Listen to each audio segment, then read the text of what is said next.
You must submit to everything in this book, whether you understand it or you don't, whether you are comfortable with it or you are not. He took the bull by the horns in the very first class.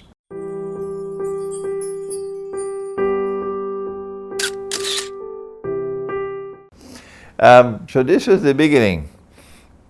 And then Maulana returned and started meeting with us. And I remember distinctly the first class he conducted with us.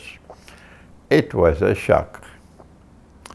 It was a shock. The secular education I had got, which you are all getting now in Pakistan, is that this human mind is the supreme being.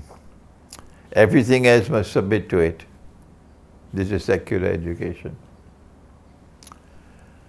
So imagine my surprise when Maulana began the class by saying, examine the credentials of this book and take a decision. Is this the word of God or is it not? If you choose to challenge the book and say, no, it's not the word of God, then the book challenges you. And you must respond to the challenge. But once you accept that the Quran is the word of Allah, you must submit to everything in this book, whether you understand it or you don't, whether you are comfortable with it or you are not. If you believe it is the word of Allah, you have to submit. That was a profound shock to me, because I was prepared to go to the Quran and see what I'm going to take and what I'm not going to take.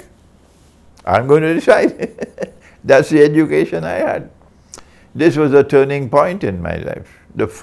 Imagine the wisdom of this man.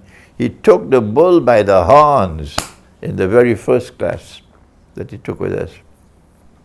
When you submit to the Quran, he says, understanding can come later.